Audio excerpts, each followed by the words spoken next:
لاٹ جماعت کا رکن ہے اور نہ گروپ کا،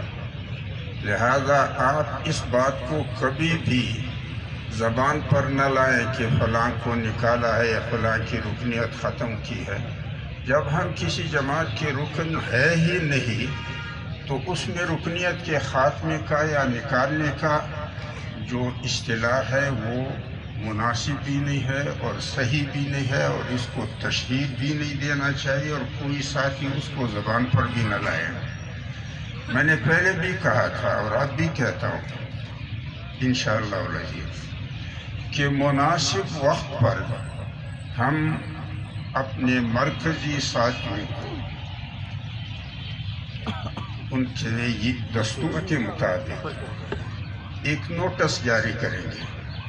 کہ آپ نے دستور کے کس دفعے کے تحت 2002 اور 2018 میں اور 2008 اور 2013 میں ان ناموں سے جماعت کو رجسٹر کیا۔ یہ میں پہلے بھی کہہ چکا ہوں اور اب بھی کہہ رہا ہوں کہ مناسب وقت آنے پر ہم ان سے اس پوچھنے کا حق محفوظ رکھیں۔ باقی یہ کہ پیغام امن کے نام و عنوان سے جو آج کا مجلس ذکر بلایا گیا ہے، اس سے اصل مقصد یہ تھا کہ آپ حضرات کو ان بنیادی اسباب کی جانب متوجہ کرائیں جو امن کی خرابی کے لیے باعث بنتے ہیں۔ سب سے پہلا سبب جس کے ذریعے سے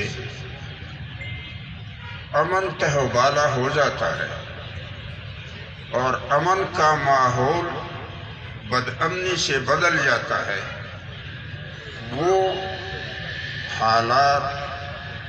حوادث اور واقعات کے بارے میں جذباتی رد عمل کا اظہار اور اقدام ہوتا ہے۔ جب کوئی حادثہ پیش آئے یا واقعات رونما ہو جائیں یا حالات سامنے آئیں تو ان کا جائزہ لیے بغیر، ان پر غور و فکر کیے بغیر، ان کے اسباب و محرکات معلوم کرنے کے سوا جذبات کے ابھار سے اندھے بہرے بن کر اور اندھا دھند اس کے بارے میں کوئی رد عمل کا اظہار کیا جائے یا اس میں کوئی اقدام کیا جائے، یہ جذباتی رد عمل جو ہے یہ امن کو تباہ و برباد کر دیتا ہے۔ آج کی دنیا میں، پوری دنیا میں امت مسلمہ کا جو خون بہہ رہا ہے، جو آبادیاں اجڑ رہی ہیں، جو عزتیں لٹ رہی ہیں،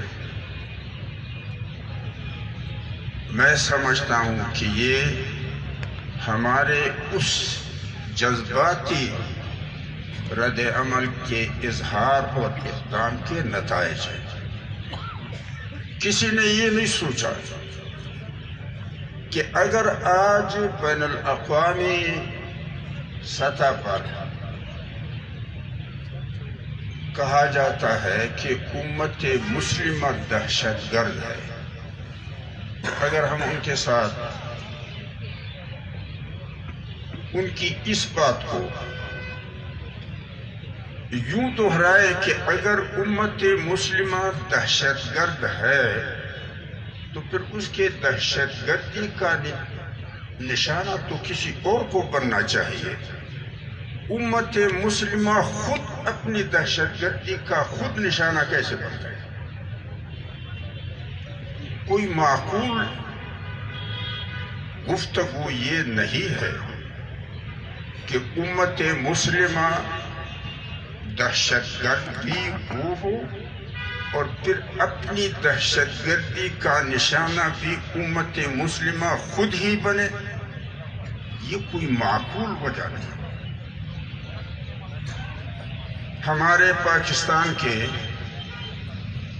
ممتاز اور اہم عہدے پر فائز ایک شخصیت کہتے ہیں کہ طالبان کے ساتھ